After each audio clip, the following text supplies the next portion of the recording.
What is going on, everyone? My name is Andy. Welcome back to another FPL video. Delighted to say I have another guest on the channel today. Luke, who has been on before, finished top 5k last year and runs the Inspected Goals podcast, which you can check out on YouTube. How are you doing? I don't want to say any more because I've messed that intro up 3 times, so I'm going to leave it there. How are you doing, Luke? I'm doing great, man. No, that was a great intro. Thanks. Yeah, I think I might have even been the original. We were just talking off camera. I might have been the very first person back when like you had no tech and our mics were awful, and yeah, it was probably a bit of a shambles. But look how far you've come since. Look how far we've both come. There was a massive delay between us when we were trying to chat. It was awful. You're also probably one of the first people I met in the FPL community as well. Long time ago. That's it. That's Back it. in Bros London. for life. But yeah, Luke's had to watch me do 3 intros there and mess it up every time. So we'll keep that one. What are we going to talk about in this video? Luke's team, some of the picks. It's definitely a bit more different to some of the drafts you'll see out there. A few core picks that are the same, but definitely some differentials. But first of all, we're going to talk about Man City. Now, Luke is not a Man City fan, but I would say is considered in the FPL community as a bit of an expert. I don't want to big you up too much because I know you'll get a lot of flack if it goes wrong. But you do follow Pep Guardiola a lot in terms of the lineups he goes for, what could happen. And because City have got Ipswich at home in game week 2, a lot of people are looking at their picks. So we're going to talk through what you think he's going to do in game week 1 and then how that might develop over the first few weeks, yeah? Yeah, sounds good. Yeah. I mean, I used to be part of Emma Jump the Wave, which if anyone don't know is on Twitter. I think that's a handle who sort of collected fans or just people who thought they could do a pretty good job at predicting lineups for the last few years. So I didn't do it last year, I had a bit of a break, but the 2 years before that, I managed to come top both times. So yeah, I managed to do well. Whether that can continue or whether a large part of it was luck, we'll see. But I just really like Pep Guardiola, as I've said on a few pods before. I really like what he does. My favorite team of all time was that Barcelona team with Messi, etc. And it was just so good, Xavi and Iniesta. So just kind of like a pet project of mine that I really enjoy. Good stuff. All right, I've got the team on screen. So this is what you think it's going to be in game week 1. I'm just going to quickly read it out because of audio listeners. So Haaland up front with Bob right wing, Doku left wing. 2 players behind Haaland in Bernardo Silva and De Bruyne. And by the way, this is in-game, right? This is not how it's going to line up on paper. Then the 2 behind De Bruyne are Kovacic and Rico Lewis. And then the back 3 would be Vardio, Diaz and Akanji. And of course, Ederson in goal. So this is your right now prediction for game week 1, correct? Yeah, absolutely. And this is obviously before the press conference, so Pep could come out straight away and change a whole heap of stuff there. We know that there's the likes of Foden, Rodri, others that you would expect to be in the lineup if they're ready. But I think he's already kind of commented that they only just returned to training the last couple of days. I think actually Rodri is due back today, Wednesday. So I can't really see him being ready, and he's obviously a very big miss. But as a result, I think that team is essentially what started in the Community Shield. The only real differences there are Bernardo Silva and De Bruyne, who did come on in that game. I think De Bruyne came on in like the 90th minute. So I'd actually say he's probably one of the riskier ones of those 2 picks. I think those 2 sort of 8s or number 10s, this is in possession, like you say, will probably be the riskier ones, both of which came on. So it could be that we get Matthias Nunes there, or maybe we get even O'Reilly instead as well, like the Community Shield. But I think outside that, there's not too many other options available to Pep. I mean, I know Savinho's sort of came on as well, and he's been in the gym, so he could be like an outside chance for him. But actually, what was pointed out to me recently was this team, sort of the big sort of hole in it, I would say, is that there's not that much height. When you've got Lewis and stuff, they're missing out on Rodri. You've got people like Oscar Bob starting quite short. Usually in the Premier League, teams have quite high, or tall players, I should say, for the set pieces and stuff. And there's probably a little bit of a weakness there. So maybe that's partly why he used O'Reilly before. He's a little bit taller. So I'm not sure, this is going to be bang on, but I think it'd be pretty close. And I say Silva and De Bruyne would probably be my biggest concerns for game week 1 at least. So I think there's probably 3, maybe even 4 kind of FPL related things to this. First one is Rico Lewis. We've seen him play a few times in the past. He often inverts into midfield, which is how you've got him set up here. Do you think this could be, and again, obviously we're all just speculating, but do you think there's any chance that this could be a breakthrough season for him where he could keep Walker out of the team? Because Walker played a lot last year, didn't he? Like pretty much every game when he was fit. I think City fans really want that, to be honest. Maybe not necessarily Lewis playing, but Walker not playing he seems to be not the most popular player for Man City fans. But we've seen that before with fans. What fans want and what the manager want is often different. And Pep, I mean, he goes to Walker a lot. He's one of his trusted players, I would say. And I mean, he's currently still captain. They actually do a vote every season. I don't think they've done it yet, so it might be that he's voted not to be the captain this time. But I think the thing with Walker is like he's another year older. Lewis is obviously developed. I think the general noise around the club that's come from Sam Lee, it's just come from other accounts like City Extra, and the fact that he's signed a lot of wingers as well suggests that maybe he wants to go back to wingers. I can't really see that Gavardio playing left wing, although it worked pretty well for him, and Walker often having to be the person who has to go outside or tuck into right centre. He's like a long-term future. Like they've got to start thinking about these things. And I mean, Lewis is just a great player. It's just the height thing I said that he lacks a little bit that might be an issue. And obviously losing Walker, he's still got the pace, right? So that's another part of it. It's always in his favour that he's got that. But yeah, I just think with the setup now, maybe we're going to see. I think probably more likely when we've got Rodri back and it's more secure, you'll see that Lewis might even start going outside rather than inverting, sort of going down the side, and Vardio doing the same. So both fullbacks pushing up a little bit. But I think this is probably the best chance we've seen anyway of Lewis. At least I'm almost certain he's going to start the season. Whether he's going to continue to do it, we'll probably just rely on how they perform at the end of the day. Pep will chop and change depending on how they perform. He always does. So we'll see. Yeah, so potentially if you are someone that wants to wildcard super early, like lots of people are talking about game week 4, 4.5 million for Lewis. I mean, it's not the worst punt you can go for. With Vardio, I guess there's two things that I'm kind of not concerned about, but I kind of want to know is one, do you think he'll be as attacking as last year? You kind of touched on it there. And two, kind of longer term, maybe if we're looking at game weeks 4, 5, 6, do you think there's a good chance he continues to play? Because obviously Ake is someone that could come in as well. Yeah, I think to start the season, the fact that there is no Rodri, and like we've already said, Lewis doesn't really play as a pure right back. He's never done that. He's either inverted or his attacking aspect of his game is much better than his defensive. So going forward in some way suggests to me like the Community Shield, which was more of a back three. And I think that's probably how they'll set up to start. So as a result, I don't think Vardy will be as attacking as he was in the latter stages of last season, where he was, I mean, he was basically a left winger, wasn't he? He was right in around the box. It doesn't mean, though, because obviously we know how good Man City are and how dominant they can be. The whole team's pushed up. So I don't doubt that Guardiola will have the odd opportunity to break and he'll be in and around the edge of the penalty area. And he's obviously just a very good player. He's a threat from set pieces. Like, I'm sure he'll be totally fine.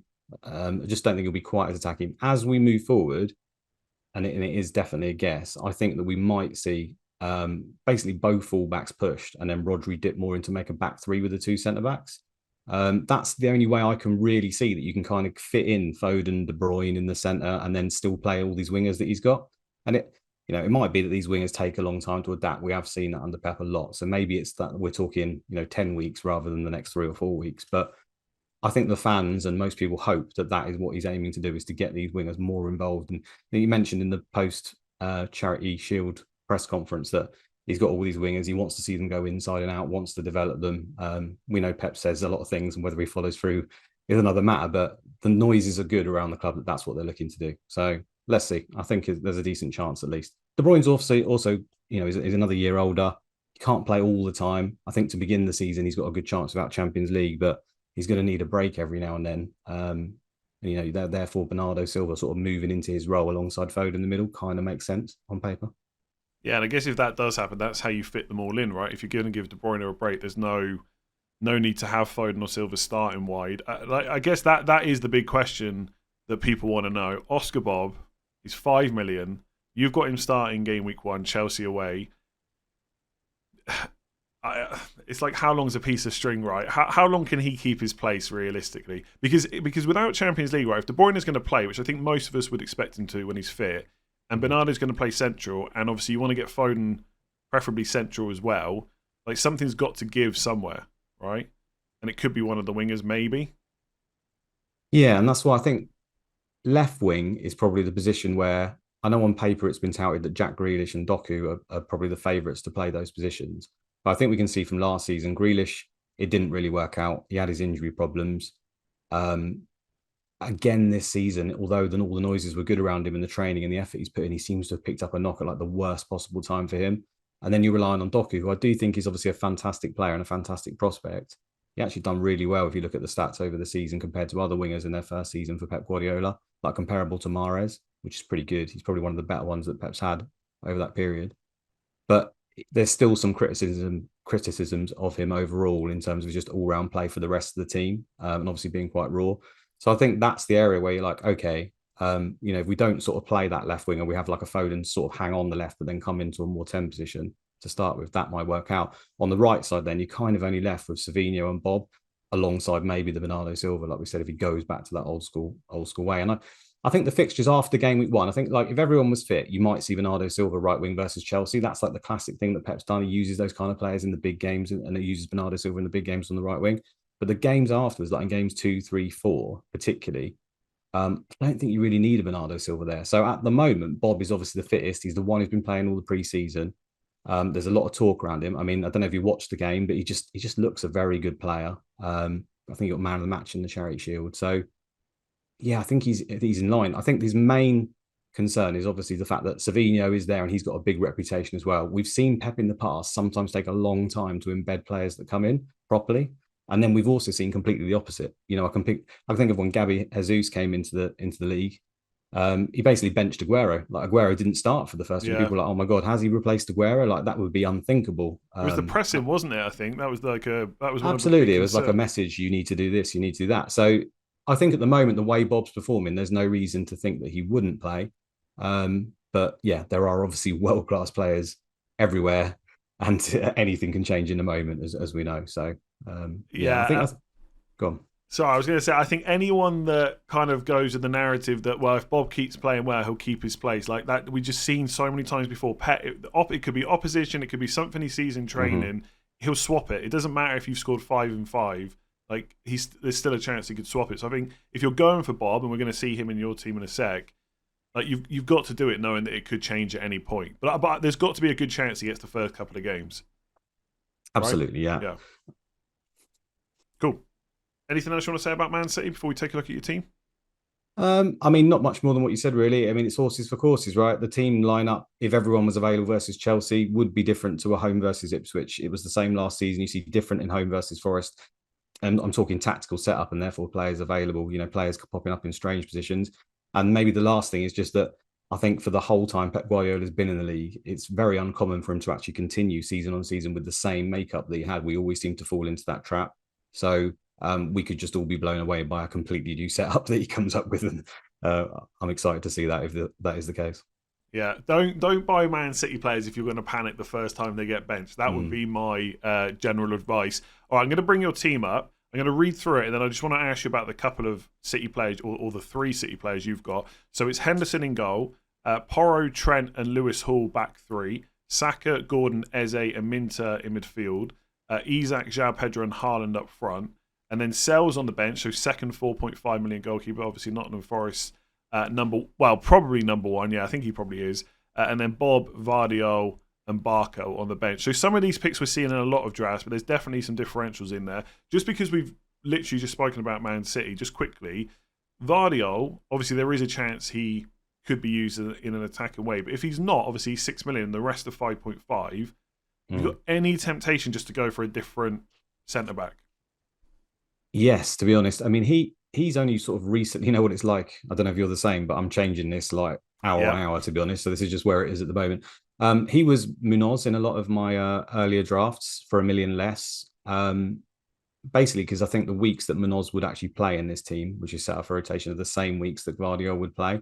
And I think the fixtures, if you look at them, they're not too dissimilar. Like they're both pretty good for that situation. So I'm not set on that. The reason why it's currently Gvardiol is just the fact that I'm taking this massive punt on the Brighton players. I think the most safe, or the more safe option, I should say, is that Minty would go to Nkunku. Is my big miss in this draft that I'm probably the most worried about. He goes up to obviously $1 million there. To get that $1 million, I would put Gvardiol down to Munoz. The main issue, I think, is game week 3 with this team currently is like Munoz would be starting away to Chelsea there, which I'm not sure West Gvardiol's away to West Ham, I think. So that's the sort of loss that I make by doing that. Yeah, but those are the 3 at the moment. Bob, I only really need to play in. I want to say my team's quite strong overall, I would say, in terms of the bench, but it's game week 1 and 2 ideally, and then after that, if he carries on playing, then great. If not, then hopefully Gordon will be the player that comes in. Yeah, and something to point out about Man City, which I know people don't like it, but it happens. So you take all the info in. They're playing at 3 o'clock on, for Mm. game week 2, and the deadline's going to be at 11. So there is a chance you might find out about Bob. Like there might be a leak. We had plenty of Man City info last year, so maybe that's another slight reason to go for them early. So if you get rid of Vardiol, it's not necessarily going to be for a different Man City defender. It could just be Minoz instead. Yeah, I think it's probably be Minoz, and then that million, like I say, Minty will probably go to Nkunku because the other issue is I've got double Brighton in game week 3 at the moment, which is versus Arsenal. And then if you add the fact that Bob might not play that game, that's suddenly that's the biggest issue with this draft moment. This is why this is probably the riskiest one I've sent you, and whether I'll commit to this, I'm not sure, but I'm just falling in love with the Brighton players at the moment. It's easy to do because they're such good value, right? And they've got such a good team. We'll come on to Brighton in a second. I want to talk about the goalkeepers. Like me and you've probably been playing fantasy football even longer than me. I've been playing like 11 or 12 years. Back in the day, we would always rotate 4.5 million goalkeepers. And in recent years, most of the time people go like a 4.5 and then like a dead spot, a 4 million. You've got Henderson and Sells. Do you think that's something you'll stick with? 2 4.5s? Yeah, I think at the moment you might have Henderson starting, but I would obviously start Sells. Oh, yeah, that's my fault, yeah. Yeah. So to be honest, with this setup, I don't know where I would spend the 0.5 if I was to drop because it would be Henderson I'd keep. I wouldn't keep Sells. I would have Henderson and then I'd have 0.5. I'm not sure where I would spend that 0.5. So it's kind of like I've just brought him in because he would start in game week 1 and then he would start in game week 3, which is home to Wolves. I know there's some doubts around him maybe keeping that spot, but I only really need him to keep it for those sort of first 3 weeks. And then if he doesn't keep it, it's not the end of the world because, I'll just play Henderson like I've just said before. So that factor also factored in that I'm going to wildcard in game week 6. I'm pretty much set on that. So it's only 5 weeks. I think beyond that, I won't be rotating. It is literally because I don't know where else to spend that 0.5. And that's the best place I could see to do it to get those 2 extra home fixtures in, really. Well, one spot people might spend the 0.5 on is Pedro Porro to a 6 million, maybe. I know you're not a fan of him from watching your videos, particularly. Like you kind of come around to the idea, haven't you? But I'm a massive fan of Porro. I just like even before I suppose when the prices dropped and everyone was like, "Wow, that's a crazy high." I just thought the 2 first home fixtures. I just love my defender that can get attacking returns, and he is like top 2 in the league at getting attacking returns. Probably him and Trent. So I just think he's like a no-brainer, to be honest with you. Yeah, it's again coming back to that like old school way of 2 4.5s. Like Porro's the kind of defender in the past that you wouldn't even think about. You would just take the attacking returns and not worry about any potential defensive frailties. I would say I don't know. I'm still going back and forth, but I appreciate why everyone has got him in. On wildcard, you just mentioned it there. You said you're almost certainly going to go wildcard 6. Do you think early wildcard's just the way to play it this year? Is there a particular reason you're going for that, fixture swings or whatever it might be? To be honest, no, I'd say like I usually wildcard early anyway, but by early like game week 7, 8, usually. I have in the past done it earlier, but that's kind of where I aim for, just because I'm predominantly or have been a Sky player where it's been forced early, and I just think it helps to narrow the range that I want to look at. You just suddenly get blinded by the lights of there's so many of these players like season long, this data, this player's great, everything. And I just want to narrow it down and just focus on those fixtures in the first sort of 5 or 6 weeks. So I don't actually think this season there is like a standout you have to wildcard this week at all. Like, if I'm honest, I've just picked 6 because they look so close and I don't want to waste any more energy in looking at 4, looking at 5, looking at 6, looking at 8. To me, they all look pretty damn close. So that's just what I've landed on. Like, I think 4 is probably just as good, might even be better. I think 8 or even just keeping it are all completely viable options, especially with this whole rolling free transfer business. So, no, I'm just set on it because I haven't got the energy to look at any others. No, I completely get that. Like, I'm kind of similar. I'm building my team with like maybe 4 to 6 weeks in mind, with the intention to save transfers if I can. But I think like anyone, like, you've got to be open to make them if they're needed. And if I need a wild card sooner, I'll just do it. But otherwise, I'm probably going to wing it, which I know sounds terrible, right? Because people think you've got a YouTube channel, you've got everything planned out. But I don't like doing that because I feel like some people that nail down the specific week they want to do it, they're not open to changing that, and I don't think that's necessarily a good way. Like, it might be that we hit game week 4. Like, I feel like there's going to be a reset after game week 3, because at that point, anyone that was back late in pre-season has had time. to build up some kind of fitness. Transfer window's shut, and then you've got a 2-week break. So any managers that haven't had time with their team, okay, some of them are going to go away on international duty again, but there's just time to build stuff up. So I think after 3, there's like going to be like a bit of a reset, and we'll have quite a bit of info. So I'm open to do it in game week 4 if needed, but I'm not setting my team up to specifically do that because I just don't know if there'll be enough changes. Basically, it's kind of how I'm thinking about it.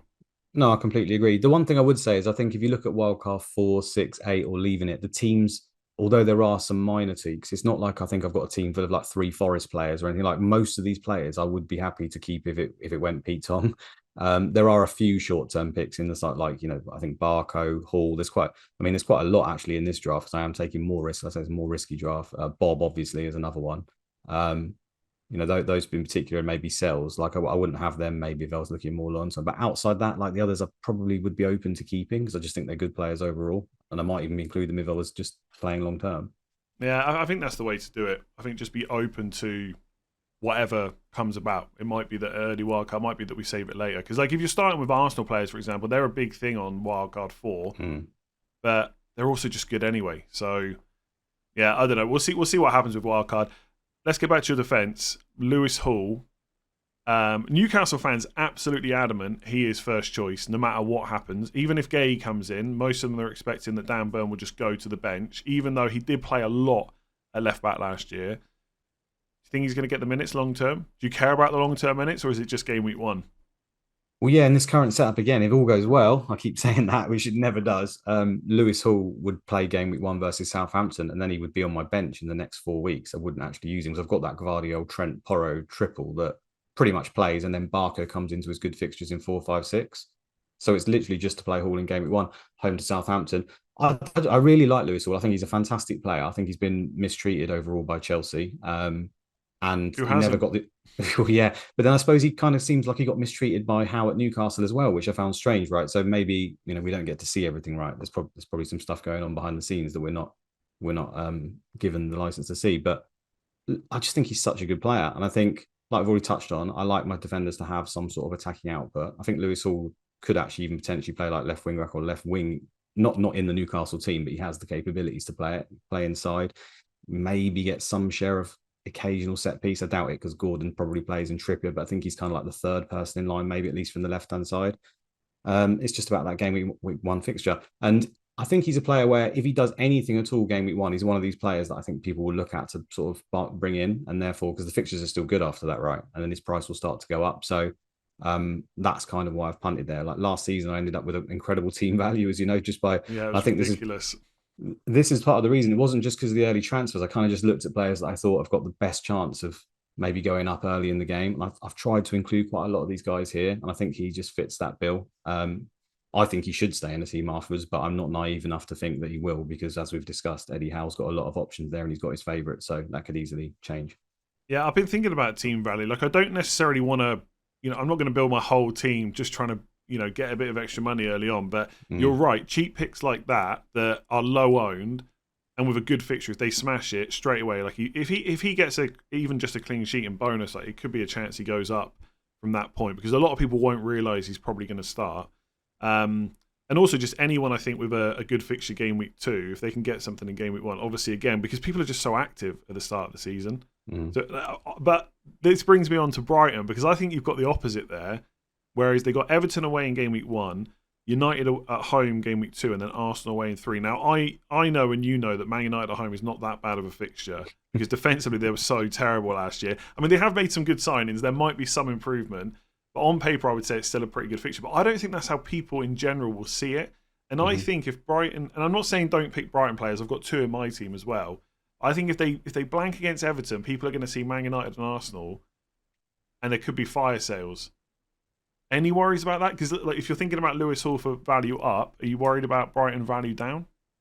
I mean, it's a very valid point. I just think, first of all, like, that I've just been romanced by Brighton. I just like the manager. I think, yes, away to Everton is probably a more difficult fixture on paper than I'm giving it credit for. But I just have a feeling that maybe they're going to perform in that game. So if I take they're going to perform in that game, on a whim, ultimately, and then they're going to play well, like we've already discussed in game week 2 at home, I'm going to be benching them or try to bench them in game week 3 if I can. And then the great fixtures are there. And again, they're just at that cheap price where I just think they're value full stop. And usually if I think a player is really good value, I don't want to plan to have to bring these guys in. I want to try and save those transfers. So I might just be able to start with them and hopefully I can get away with it. But there is no denying that I have gone probably too heavy on them and it can easily backfire. It's just, I think those players in particular, like Barco, I don't know whether people would sell him just because I think the only way people would start selling him is if maybe he just didn't play. I can't believe that people would waste their transfers otherwise. And ultimately, does it matter if they even went down if I then later think that they will go back up because they play in 4, 5, 6 and they start smashing it? Like I could even take a 0.1 drop. Like mentally, it might be hard to take for some people, but it doesn't matter ultimately. The price only matters at the point that you're going to sell these guys, right? So I think in the future, they will go back up again if that was the case. As long as they're getting the minutes. And at the moment, I can't see why Barco, Minty, and Pedro wouldn't really get the minutes to start. I think Pedro may be slightly doubtful, right? He's only had 45 minutes in pre-season, but there's not too many options at the moment. They've got at 10. So, yeah, probably willing to risk it. Yeah, I'm generally with you as well. I would look at it that João Pedro, if he's going to play 5.5, crazy value because he's on penalties. Barco, 4 million defender. We don't need to say any more. Everyone's got him in their team pretty much. And so I would view it then in isolation that Minter is just a different decision about who you think the best 5.5 is. But it is slightly playing on my mind that if Brighton do perform badly in that first game, that then they're all affected because they're all in that team, even if they've played well. So yeah, it's an interesting one. I mean, talk to me about is it Minter or Mint? I think I'm putting an R on it. I think that's incorrect. But it probably doesn't matter. I've been saying Minty, but I'd be lying Minty. if I knew. Okay, we don't know. Yakubu, we can just call him that. Yeah. Or Yankuba, sorry, he's not even Yakubu. We'll figure it out for the next video. We apologise. Have you got any interest in the other 5.5s? Because I've gone a bit like I won't say what I was going to say, but I quite like Smith Rowe because I like the fixtures early on, and we've seen what he can do before. I'm a little bit worried that he's had like not hardly any minutes the last 2 years, but I love the fixtures very early on. Like Leicester and Ipswich 2 and 3 is really good. Any other interest in 5.5 million minutes for you? Well, I think I probably should be doing that. Like I've already discussed, like the game week 3 is a big problem for this draft, and going all in on Brighton is probably the extra punt that probably doesn't need to be taken. So I already said that maybe I would do Nkunku instead, who's the big miss for me in this draft, who could just go crazy. Like I just talked about players that are cheap that could go crazy and go up in value, and he's definitely one that's not in this draft. So that's a worry. And then I would drop that million from the Gvardiol pick. So I think that's probably what I do if I don't get Minty. But if I was to look at another 5.5, yeah, I do like Smith Rowe overall, just because of the fixtures, like you've already said, probably playing like really quite advanced. I think that's pretty much his game, right? He's in and around the box and it doesn't really seem to do much else. Maybe that's a disservice. Like he's a good player, but he seems to be a guy who's got on the end of things, right? On the end of the chances, or at least having that final pass rather than the typical like the Modric. It sounds to me like you're describing Jesse Lingard. I don't know why. That's the kind of player that came to mind. Well, that worked out really well for a period, so you never know. I mean, targeted fixtures, right? Just about any player over a good fixture period can go off. It doesn't mean you think that they're like the long-term pick, because if you would, Smith Rowe could be, but given his injury record, I would be surprised if he ended up being the best 5.5 over the season. But for the beginning, sure. I think the one I would go to though is Brereton Diaz if I was to pick a 5.5, just because he's the favourite on spread markets. He's very likely to end up probably being the central striker. I know Southampton are pretty terrible overall, but being a midfielder who might be up front, I don't think he'll be on penalties, but he's obviously did well as well in a poor team last season. And those fixtures are just pretty damn good. He also rotates really well with like other options as well. So I think that's probably who I'd go for. But yeah, him and Smith are great. The Minty thing really comes from the fact, I don't know if you've looked at his FRF stats, but the guy's stats are just absolutely, joke, yeah, it's unreal. I mean, yes, it's a completely different league, but being in the 99th percentile, being like 0.8, I think it is XGI and stuff, like I just can't really ignore that. And I want to at least give it a chance. That's why I'm going there. It could all go very, very wrong, but that's what I'm doing at the moment. Yeah, but I mean, basically the 3 5.5s you mentioned, they are the 3 that I'm looking at as well. I'm just going for the fixtures play. Like Brereton Diaz, there's something telling me that he actually might be the best of the lot, because his numbers are actually pretty good career-wise, and scoring goals for a Sheffield United team, that takes some doing. So I feel like as bad as Southampton might be or might end up being, he's already shown that he can do it. And I know it's a small sample and stuff like that, but I think that's a pretty good sign. I think he will be good for FPL. But I mean, ultimately, they're 5.5 for a reason, right? They're not guaranteed points, so you've just got to, take your punt or take your pick and then just go with it. Yours is Minter, mine's Smith Rowe. We might both be wrong. It might probably end up being Brereton Diaz, right? Yeah, right. Almost. All right, tell me this again. Usual caveats. We know nothing's absolutely locked in. But if the deadline was in 5 minutes, actually, that might not be the best way of wording it. Basically, what I want to ask you is, which of these players are absolutely locked in for you that you just don't see changing? Okay, well, Eze, unless we get noise about him moving, I think that's the same for everyone. I think Saka as well. Like when the season first opened, Salah was probably in my draft, and then I looked at all the spread markets and everything, and Saka's so close to Salah, which I'm still struggling to fully Yeah, same. believe. Yeah, but I'm just a boy, and they're usually smart and right. So I think he's probably a lock. Then obviously Haaland, yeah, I guess he is a lock, to be honest with you. I'll be having Haaland. Isak is a lock as well for me. Outside that, I wouldn't say, and Barco probably. I'd say he's a lock. Outside that, I think everyone's probably open to change. I did say Porro as well, didn't I? I can't even remember now. So I'm You looking at didn't, I this. don't think, but yeah. So he's Okay, in as and well. Porro. But yeah, I mean, even Trent, for example, he is close to a lot. But the fact that he's not played, much of a preseason, the fact that Bradley's so fantastic as well, like there is a slight concern there as well. Like all of these other players have at least got something you can point to them. Like there is a world that exists, I think, where in a few weeks' time, I'm looking at my team and like Trent's getting rotated with Bradley, Lewis Hall's out of the team, Minty's not worked out, Eze's transferred, Gordon's got the risk of the right winger, we've forgot off the top of my head now, he's playing all the time. Murphy, and that's it. Yeah. Yeah, and then you've got Barnes on the left, who are probably a little bit fitter. Pedro, we know, has got history of just randomly disappearing. Isak, although I do think he's played, Wilson does exist. You know what I mean? There are, like, every time this happens every season, if you go back and look at your game week 1 team and then look at it like further in the season, you look back and just think, what the hell was I thinking? And I have no doubt that it will probably happen again. Yeah, but I think on paper, I don't think there's that many. There's not as many risks. I know all that stuff could happen, but like no one could. We think of the worst, right? Yeah, exactly. You can't look like in a few weeks if Isak doesn't work out. Like, of course, you're always going to get hindsight merchants that will tell you he was not a good pick in the first place, but he is just a good pick, even if you don't think he's the best. Like, he's objectively a good pick. So I think you're looking pretty sound. I'm kind of the same on Trent. Like, he's not locked in, but I really want him. But I just know when we get to Friday, I'm going to want money from somewhere. It just will happen. There'll be some player I've not even thought about all pre-season that I suddenly want. And so Trent could get downgraded. But I want it. I just think the fixtures too. Like, you're not worried about Slot and the fact Klopp's not there, I guess. Just the fixtures, right? No, the fixtures are great, and he's probably too cheap for what he offers. For me, it doesn't really matter where Trent plays. If he plays right back, plays in a pivot, left back, they're using right wing, something we'd never thought of. Like, I don't think those are going to happen, but his numbers have just remained pretty damn strong, and that's who he is. That's his player profile, right? He creates chances. That's what he does. He takes set pieces, and the fixtures are fantastic. So I'm a big Trent fan. I always have been. Last season, I got him very early on wildcard game week 8. He basically helped me for a large part of the season where everyone suddenly saw him as essential and had to jump on it. And he was like 8.5 million or something stupid by that point. So it's quite tough for people to get to. I know I shouldn't let that affect me, but it does, and I just think he's one of the better differentials in the game. Yeah, absolutely. And like last year, he went up to 8, and that was overdue. And then he happened to have a really bad season for him.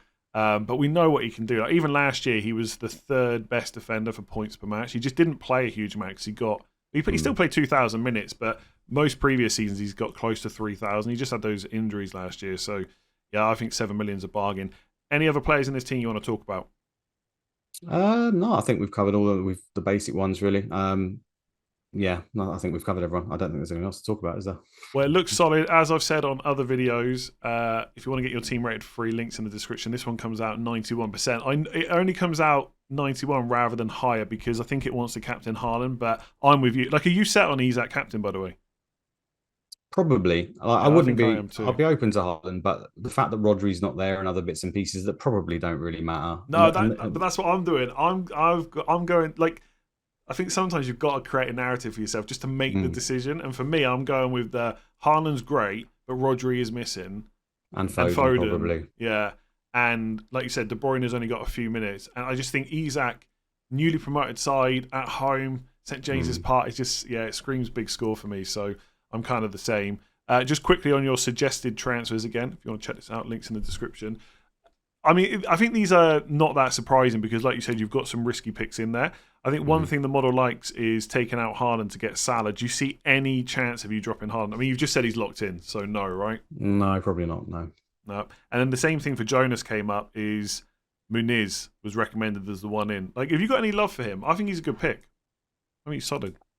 Yeah, I do like Meniz just because we've already talked about it. The fixtures are good, but the fact that he's not on penalties, the fact that Yeah. Jimenez, I know, was out injured a lot of the time, but I do think he'll take the odd sort of 10 minutes away from him at the end, which, to be fair, could be pointed at just about any striker. Yeah, it just makes me not. I just don't think he's worth it for 5 more over Pedro. When Pedro, I think, is arguably in a better team, more attacking and on penalties. That's what I keep coming back to. But I will say the minutes are probably in his favour. That is the only thing for me. It's just those minutes. And I guess the early fixtures are slightly better. But if you tell me right now that João Pedro and Muniz play the same minutes first 4 or 5, I'm taking João Pedro and the saving every single time. So the other moves were Haaland to Muniz, Bob to Salah, and then Lewis Hall to Gabriel. I mean, you haven't got an Arsenal defender. I guess is that just a fixtures play? Because I'm going back and forth on this one as well, because I think 2 of the first 3 are fine, but I think 3 of the first 5 are dodgy for clean sheets. Yeah, obviously, if I had one, I'd be playing him in game weeks 1 and 3. But that's kind of why I've tried to manufacture this situation where I use Lewis Hall in one rather than an Arsenal defender, and then I don't have to carry Gabriel on the bench for the other ones, and it still doesn't feel right benching Gabriel, even though, yeah, it probably shouldn't matter because he's in your team, and I've got other expensive players. The thought of benching Arsenal defenders just feels like it could hurt me, so I'd rather just avoid it. And then on wildcard, I have no doubt that I'll be getting them. And the rotation issues, if they even exist, have been documented. I guess that's maybe a thing. I can't see it personally. I think Gabriel and Saliba will just play all of the first 5, but yeah, I just think maybe if there's any period of the season to get away with it, I think it might be these first few weeks, and just hope that they. I mean, 1 and 3 they might get a clean sheet, right? But it doesn't really matter as long as my team can score more points overall. So that's what I'm coming from. Yeah, I've got him in my current draft. I suspect I'm going to downgrade him to a 4.5 and just use that money elsewhere, because I look at it, I think, okay, I could play him against Villa away. It wouldn't be the end of the world. He's got set piece threat. I'm going into that not expecting a clean sheet, and then I'm also not expecting a clean sheet in 4 and 5. And okay, I can rotate a 4.5 in, but then why am I spending 6 million if I've got someone I don't really want to play for the first 5 weeks? I think if I was locked on a game week 4 wildcard, then absolutely I'd maybe even have 2 Arsenal defenders, but I don't know. I'm probably going to drop him. Okay, so we're not going with those suggested transfers. That's absolutely cool. Luke, appreciate your time. Thanks for coming on. No worries. Thanks for having me. As I said, make sure to check out Inspected Goals. I'll leave a link in the description below. Are you doing that every single week this season? Gonna try, but yeah, probably more like bi-weekly. Yeah, fair enough. And you can follow Luke on Twitter. It's DIS_FPL. Give it a like, hit subscribe if you enjoyed it, and we'll catch you again soon.